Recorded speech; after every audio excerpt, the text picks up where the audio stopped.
आप सभी भाई बहनों का आध्यात्मिक ज्ञानात्मक चैनल की ब्रह्म मुहूर्त ज्ञान उपदेश कक्षा में एक बार फिर स्वागत है। आज की चर्चा का विषय बुद्धि को लेके है। अब बुद्धि के ही देखिए दो अलग अलग स्थितियां हैं। पहले में हमने देखिए अविकसित बुद्धि के साथ 80 लाख प्रकार की नीचे की योनियों का जिक्र किया और वहीं दूसरी पंक्ति में हमने विकसित बुद्धि को, जिसको हमने देखिए सफेद रंग से दर्शाया है, उसके साथ हमने मनुष्य योनि को लिखा है। यानी कि आपकी हमारी जो एक योनि है, यानी कि मनुष्य योनि को ही एक विकसित बुद्धि के साथ जोड़ा गया। क्योंकि शास्त्रों में भी देखिए बुद्धि तत्व की ही एक विशेष स्थिति दर्शाई गई है। भगवान श्री कृष्ण जी ने गीता में अर्जुन के रथ के जो 5 घोड़ों की जो एक स्थिति है, उसका नियंत्रण मन और मन का नियंत्रण बुद्धि के अधीन रखा है। यानी कि मन से भी ऊपर की जो एक स्थिति है वो बुद्धि तत्व की है। हम सभी भाई बहन अपने परिवार के छोटे छोटे बच्चों को भी जो स्कूलों में भेजते हैं, किस लिए? ताकि उनकी बुद्धि का विकास हो। देखिए, बुद्धि का विकास होना एक अलग स्थिति है और शास्त्रों में जो एक विशेष शब्द विकसित बुद्धि के लिए आता है उसको कहा जाता है विवेक शक्ति। यानी कि मनुष्य योनि पाकर आपको हमें एक विकसित बुद्धि तो परमात्मा द्वारा प्रकृति की एक व्यवस्था के अंतर्गत प्रदान की गई। और शास्त्रों में एक विशेष बात जो जोर शोर से कही जाती है, वो कही जाती है विवेक शक्ति। देखिए, बुद्धि जब सात्विक बनी रहती है तो फिर उसमें एक निरंतर सात्विक बुद्धि बनी रहने पे परमात्मा का ज्ञान विज्ञान समझने के लिए एक विवेक शक्ति सहज ही जागृत होने लगती है।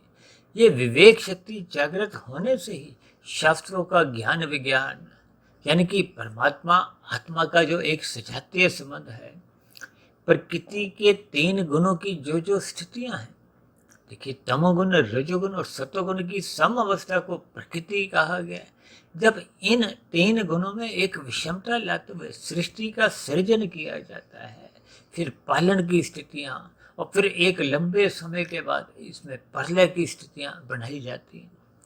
ये परमात्मा की ब्रह्म शक्ति द्वारा जो निर्गुण निराकार रूप में एक सर्वव्याप्त रहती है। और इसी तरह आत्मा एक चेतन शक्ति है। आत्मा को भले ही एक देशीय कहा गया है, अणु कहा गया है, जबकि परमात्मा को विभु कहा गया है, सर्वव्यापी एक सत्ता कहा गया है और परमात्मा को ही एक अनंत स्वरूप सत्ता से जोड़ा गया है। जबकि हम सभी आत्मा को मात्र एक ज्ञान स्वरूप कहा गया। इन सभी स्थितियों का ज्ञान पूर्वक जब हम संबंध समझने लगते हैं, उसके लिए परमात्मा आपको हमें विवेक शक्ति प्रदान करते हैं। और विवेक शक्ति तभी जागृत होती है जब हम निरंतर इस बुद्धि को सात्विक बनाए रखते हैं। यानी कि श्रद्धा पूर्वक सत्संग निरंतर करते रहने से आपकी हमारी बुद्धि सात्विक बनी रहती है। सात्विक बुद्धि बनी रहने से ही मनुष्य के भीतर एक विवेक शक्ति जगने लगती है। ये विवेक शक्ति जितने जितने अनुपात में जगती जाती है, बस उतने उतने अनुपात में ही परमात्मा से आपका हमारा संबंध बनता है। देखिए, साधारण स्तर पर जो बुद्धि है वो राजसी मानी गई है, तामसी भी मानी गई है, क्योंकि कलयुग का प्रभाव है। कलयुग में जो एक साधारण रूप से जो एक स्थितियां हैं, उसमें देखिए तमोगुण की प्रधानता है। द्वापर के अंत में जब कलयुग का आगमन हुआ था, भागवत पुराण में ही देखिए कलयुग की 5 स्थितियों का वर्णन आता है। धूत कीड़ा, मदपान, स्त्री संग, हिंसा और अनीतिगत कार्यों से कमाया गया स्वर्ण। स्वर्ण को ही साधारण अर्थों में आप अनीतिगत कार्यों द्वारा कमाए गए धन से भी ले सकते हैं। हालांकि तकनीकी रूप से परमात्मा ने, प्रकृति की व्यवस्था ने, ये जो मन और बुद्धि तत्व है, ये सापेक्ष रूप से देखिए सात्विक कहे गए हैं। इसमें सतोगुण की प्रधानता मानी गई है। लेकिन मन की देखिए एक साधारण स्थितियों में विषय भोगों को भोगने की प्रवृत्ति पाई जाती है। इसीलिए मन के ऊपर ही ये बुद्धि तत्व रखा गया है, जिसका स्वयं भगवान श्री कृष्ण जी ने गीता में अर्जुन के रथ के जो 5 घोड़े दर्शाए हैं, उन 5 घोड़ों को देखिए आपके हमारे स्थूल शरीर की ज्ञानेंद्रियों से भी आप जोड़ सकते हो, 5 कर्मेंद्रियों से भी जोड़ सकते हो। आपके हमारे जो स्थूल शरीर की 5 भौतिक तत्व हैं, पृथ्वी जल अग्नि वायु आकाश, इनसे भी जोड़ सकते हो। क्योंकि स्थूल शरीर का शास्त्रों में ही देखिए महत्व एक साधन रूप में ही कहा गया। तकनीकी रूप से तो ये आपका हमारा स्थूल शरीर भी देखिए तामसी कहा गया। ये पृथ्वी जल अग्नि वायु आकाश भौतिक तत्वों का बना है। इनको शास्त्रों में ही तामसी कहा गया है। और ये जो आपका हमारा 5 भोग्य विषय हैं, गंध रस रूप स्पर्श और शब्द, इनको सूक्ष्म भूत भी कहा गया है, तन्मात्रा भी कहा गया है। यही आपके हमारे स्थूल शरीर के एक निर्माण की एक क्रियाएं एक कारण रूप में मानी गई है। देखिए इन सभी स्थितियों के संबंध को आपको हमें ज्ञान पूर्वक समझना होगा। यानी कि भोग्य विषयों में और आपके हमारे स्थूल शरीर में इनका एक सजातीय संबंध है, और इस सजातीय संबंध में तमोगुण की ही प्रधानता मानी गई। जबकि आपका हमारा जो एक सूक्ष्म शरीर है, इसमें जो 5 ज्ञानेंद्रियां हैं और 5 कर्मेंद्रियां हैं। 5 कर्मेंद्रियां जो आपके हमारे स्थूल शरीर की जो गोलक हैं, हाथ पैर वाणी लिंग गुदा को शक्ति प्रदान करती हैं। और इसी तरह सूक्ष्म शरीर की जो 5 ज्ञानेंद्रियां हैं, वो स्थूल शरीर की 5 गोलकों को नाक जिभ्या आंख त्वचा कान को शक्ति प्रदान करती है। इसलिए सूक्ष्म शरीर को देखिए 17 तत्वों का कहा गया है, जिसमें मन और बुद्धि देखिए ये सात्विक मानेगी, क्योंकि मन के ऊपर बुद्धि तत्व है। इसलिए सापेक्ष दृष्टिकोण से मन से ऊपर बुद्धि की एक विशेष महत्व है।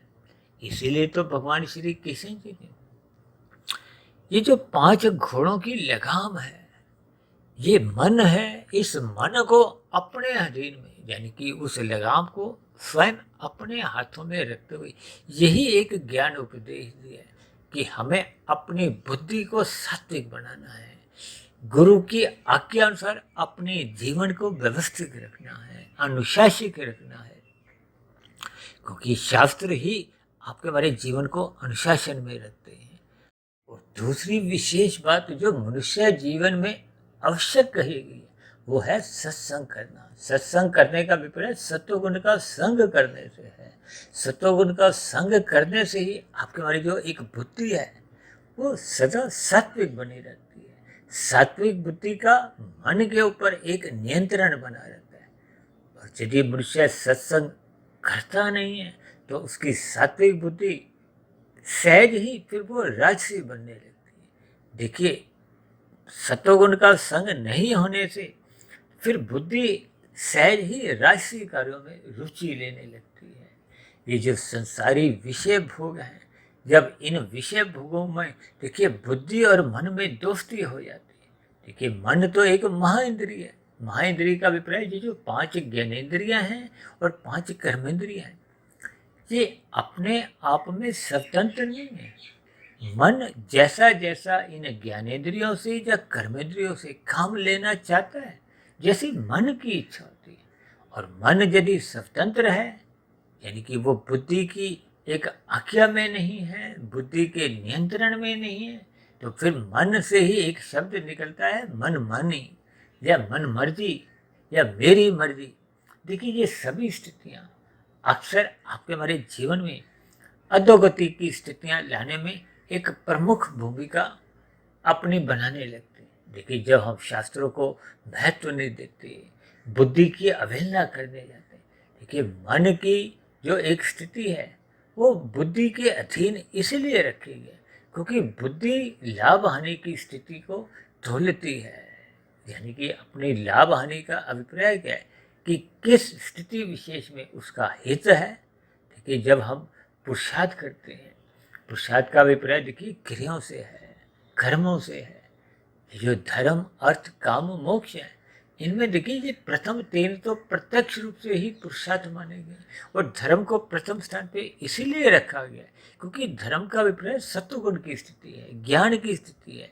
धर्म को आप बुद्धि से भी जोड़ सकते हो, जबकि अर्थ और काम ये दोनों देखिए एक भौतिक स्थिति है। इनमें तमोगुण रजोगुण की ही स्थितियां होती हैं क्योंकि आपके मरीज जब भोग इच्छाएं बढ़ने लगती हैं तो ये भोग इच्छाएं देखिए राजसी मानी जाती हैं, विषय भोगों से संबंध रखती है।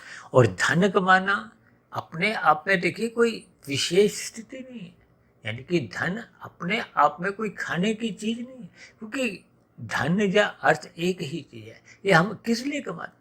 अपनी कामनाओं की पूर्ति के लिए। और कामनाएं यदि सात्विक हैं तब तो आपकी हमारी बुद्धि का नियंत्रण इन कामनाओं के ऊपर बना रहता है। लेकिन जैसे ही बुद्धि का नियंत्रण कमजोर होने लगता है, देखिए कमजोर नियंत्रण कब होता है?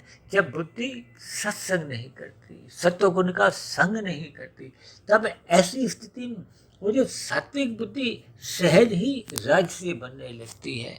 मन बुद्धि के स्तर पर उनका आपस में एक दोस्ती कहो, विषय भोगों की गलियों में मन और बुद्धि दोनों का ही रुझान बना रहता है, जिसके फलस्वरूप देखिए विवेक शक्ति जो पहले सात्विक बुद्धि में जगी भी होती है वो भी क्रमशः कमजोर होने लगती है, समाप्त होने लगती है। और विवेक शक्ति ही परमात्मा की एक सम्मुखता बनाती है, परमात्मा की स्थितियों को महत्व देती है। यदि विवेक शक्ति ही आपके हमारी समाप्त होती जाती है तो फिर परमात्मा की सहज ही विमुखता बनने लगती है। तब ऐसी स्थितियों में यदि आपका हमारा मन बुद्धि सत्संग करते हुए दिखाई भी देते हैं तो फिर वो सत्संग की स्थितियां देखिए बेमन की होती हैं। बेमन का अभिप्राय क्या है कि जब मन बुद्धि विषय भोगों में ही लिप्त रहती तब ऐसी स्थितियों में सत्संग श्रद्धा पूर्वक हो नहीं पाता। यानी ऐसी स्थिति में जब श्रद्धा पूर्वक सत्संग आरंभ ही नहीं होता तब ऐसी स्थिति विशेष में देखिए सूक्ष्म शरीर के स्तर पर यानी कि मन बुद्धि के स्तर पर फिर चिंतन होने का प्रश्न नहीं उठता। जब मन बुद्धि के स्तर पर चिंतन की प्रक्रिया ही आरंभ नहीं होती तो फिर कारण शरीर में जैसी स्थितियां पहले पूर्व संस्कारों की बनी हुई थी उनमें किसी भी प्रकार का कोई सकारात्मक परिवर्तन नहीं आता। यानी कि जो पहले के बुरे संस्कार बने होते हैं वो पुनः वेग से ही मन बुद्धि को राशि कार्यों में, तामसी कार्यों में यथापूर्व लगाते ही रहते हैं। फलस्वरूप मन तो देखिए पहले ही विषय भोगों का रसपूर्वक सुख भोग रहा था। इन सभी परिस्थितियों में मन और बुद्धि की जब दोस्ती हो जाती है, राजसी स्थितियां बनती है। राजसी स्थितियों में निरंतर भोग करते रहने से फिर इंद्रियों को इन विषय भोगों की लत लग जाती है, व्यसनी बन जाते हैं। व्यसनी बनने की स्थिति में मनुष्य प्रमाद की स्थिति में आने लगता है। अब प्रमाद की स्थितियों में तो देखिए विवेक शक्ति जो पहले हल्की फुल्की जागी हुई थी वो भी समाप्त हो जाती है।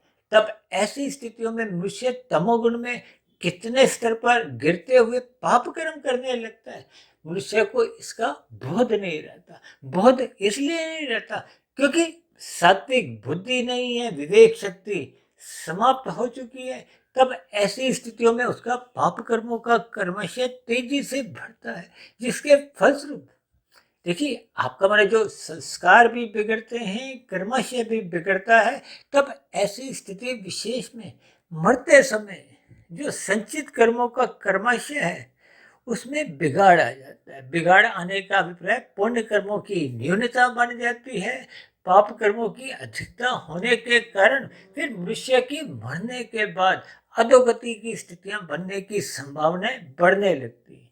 देखिए इन सभी स्थितियों को, प्रकृति के इन तीन गुणों के संग के प्रभाव को हम रोक नहीं सकते। इसीलिए बार बार कहा गया है सत्संग करो, सत्संग करो। यदि मनुष्य श्रद्धा पूर्वक सत्संग नहीं करता तब ऐसी स्थिति विशेष में शास्त्रों में ही पहले ही आगाह किया गया है कि मनुष्य के मन के स्तर पर पशु वृत्तियां पनपने लगती हैं, जागने लगती हैं। ये पशु वृत्तियां ही मनुष्य से पाप कर्म करवाती है क्योंकि पशु वृत्तियों का अभिप्राय क्या है? आहार, मैथुन, निद्रा, भय। आज मनुष्यों में देखिए ये चारों स्थितियां एक साधारण स्तर पर बहुत अधिक तीव्र गति से बढ़ती जा रही है। मनुष्य का आहार बिगड़ता जा रहा है, क्योंकि मनुष्य की देखिए 24/7 की जो आहार के प्रति जो एक रस बुद्धि बनी हुई है, इसी के लिए मनुष्य पुरुषार्थ करता है। इसी के लिए मनुष्य छल कपट ठगी हेरा फेरी जैसे नीतिगत कार्य करने से भी हिचकता नहीं। आज कल युग में देखिए लोग मादक पदार्थों का सेवन एक बड़े धड़ल्ले से लेते जा रहे हैं। यानी कि मादक पदार्थों में ये सिगरेट, शराब, गुटखा, तंबाकू, ये सभी स्थितियां एक साधारण मनुष्य इनको लेते समय किसी भी प्रकार की कोई लज्जा महसूस नहीं करता। इसी तरह लोगों का देखिए मांसाहार भोजन के प्रति जो एक लोलुपता बढ़ती जा रही, ये सभी स्थितियां मनुष्य का कर्माशय पाप कर्मों का अधिक बढ़ाती है, जिसके फलस्वरूप संचित कर्मों में कर्माशय भी बिगड़ता है और बुरे संस्कार बार बार मन बुद्धि में इन्हीं भोग विषयों के लिए कर्म करने को बाध्य करते हैं। यानी कि पाप कर्मों का चक्र एक ऐसा चक्र भी शुरू हो जाता है जिसमें मनुष्य अपने आप को रोक नहीं पाता। ये सभी स्थितियां देखिए आपके बारे आहार, मैथुन, आज निंद्रा भी देखिए बिगड़ गई है। लोग 8-8, 10-10 घंटे भी सोने लगे हैं। देखिए सोने का अभिप्राय देखिए कभी-कभी हम उठने के बाद भी बिस्तर पर प्रमादवश पड़े रहते हैं, बैठे रहते हैं। चाहे मोबाइल पे हो, चाहे वो बेड टी लेने की स्थितियाँ हो, चाहे अखबार पढ़ने की स्थितियाँ हो, या सिगरेट पीने की स्थितियाँ हो, ये सभी स्थितियाँ देखिए इन सभी छोटी-छोटी बातों पर मनुष्य अक्सर कोई विशेष ध्यान नहीं देता, गौर नहीं करता। लेकिन ये सभी छोटी-छोटी स्थितियाँ ही आपका हमारा स्वभाव बिगाड़ती हैं। स्वभाव बिगड़ने का अभिप्राय आपके हमारे दिनचर्या में जो कर्म होते हैं, वो सहज ही पाप कर्मों की दिशा लेने लगते हैं। इन सभी स्थितियों पर मनुष्य को विचार करना होगा, यानी परमात्मा द्वारा दी गई इस बुद्धि का सात्विक कार्यों में इसका सदुपयोग करना चाहिए, श्रद्धापूर्वक सत्संग करना चाहिए। रात को आपको हमें मोहनात्मक स्थितियों से बचना होगा, रात को जल्दी सोना होगा, सुबह ब्रह्म मुहूर्त से पूर्व ही आपको हमें उठना होगा। ये सभी स्थितियां जब क्रमबद्ध तरीके से आपके हमारे स्वभाव में सहज ही आने लगती हैं। देखिए जब आपका हमारा स्वभाव एक सात्विक दिशा की ओर मुड़ने लगता है, तो फिर सहज ही जो विवेक शक्ति बुझ चुकी थी या अल्प स्थिति में पहुंच गई थी, वो सहज ही पुनः जागने लगती है। जैसे जैसे विवेक शक्ति जागती जाएगी, तो फिर परमात्मा के प्रति जो पहले कोई विशेष रुचि नहीं थी, वो सहज ही वो रुचि पनपने लगती है, बढ़ने लगती है। परमात्मा के प्रति आपकी जो एक लगाव है, वो सहज ही एक सकारात्मक दिशा लेने लगता है। अब ऐसी स्थिति विशेष में उसका ब्रह्म मुहूर्त में उठने की सहज ही मन से इच्छा बनी रहती है। ये सभी स्थितियां जब निरंतर आपके मेरे स्वभाव का, संस्कार का हिस्सा बन जाती हैं, तो फिर मनुष्य का देखिए स्थूल शरीर में नियंत्रित बना रहता है। यानी कि दिन में जब रजोगुण की स्थितियां होती हैं, तो फिर मनुष्य उन संसारी प्रलोभनों में, आकर्षणों में अपने आप को फिसलने नहीं देता, क्योंकि अब उसकी विवेक शक्ति जग गई है। विवेक शक्ति जगने पे फिर मनुष्य को संसारी प्रलोभनों में कोई रुचि नहीं रहती। भौतिक जगत के जो एक राशि मनुष्य है, उनके प्रति भी उसका कोई उठने बैठने में, कोई मिलने गिलने में कोई रुचि नहीं रहती। देखिए ये सभी स्थितियां बहुत ही सूक्ष्म स्तर पर मैंने समझाने का एक प्रयास किया। इन सभी स्थितियों पर हम क्रमबद्ध तरीके से जैसे जैसे विशेष ध्यान देते हैं, यानी कि कुल मिलाकर अपनी राशि गतिविधियों को सत्वगुण की लगाम से नियंत्रण में रखते हैं और परमात्मा के प्रति अपनी रुचि बढ़ाने लगते हैं। ये रुचि बढ़ते बढ़ते फिर आपका श्रद्धापूर्वक सत्संग होने लगता है। फिर वो किया गया श्रद्धापूर्वक सत्संग ही वो ब्रह्म मुहूर्त में उठाकर आपके हमारे मन बुद्धि के स्तर पर चिंतन की प्रक्रिया, मनन की प्रक्रिया आरंभ करता हुआ फिर आपके गहन शरीर में शुभ संस्कार सहज ही बनने की प्रक्रिया आरंभ हो जाती। ये सभी स्थितियां जब क्रमबद्ध तरीके से निरंतर आपके हमारे जीवन में बनी रहती हैं, तो विश्वास कीजिए आपके कारण शरीर में सहज ही जो पहले के बुरे संस्कार बने हुए थे, जो विवेक शक्ति जगने नहीं देते थे, अब वो क्रमशः मिटने लगते हैं।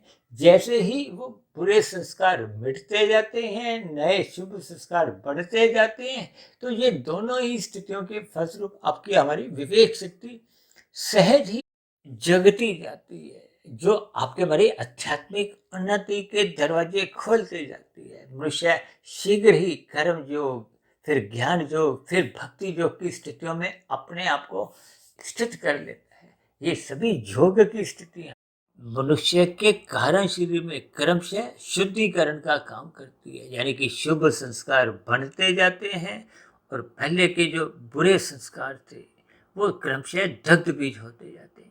ये निरंतर प्रक्रिया आपके हमारे कारण शरीर को शुद्ध करती है। कारण शरीर के शुद्ध होने के साथ ही आत्मा अपने मूल स्वरूप में लौटने लगती है, और आत्मा और परमात्मा का देखिए पहले से ही सजातीय संबंध है। जिस संबंध को राजसी और तामसी प्रवृत्तियों ने रोका हुआ था, बाधा उत्पन्न की हुई थी, वो बाधा अब हट जाती है। यानी कि अब सात्विक स्थितियां मजबूत होने से, विवेक शक्ति जगने से कारण शरीर शुद्ध होता जाता है, जिसके फलस्वरूप आत्मा पर अज्ञानता की जो एक स्थितियां थी वो कमजोर पड़ते पड़ते समाप्त होने लगती है। आत्मा अपने मूल ज्ञान स्वरूप में लौटने लगती है, जिसके फलस्वरूप आत्मा की परमात्मा की समुखता सहज ही बनी रहती है।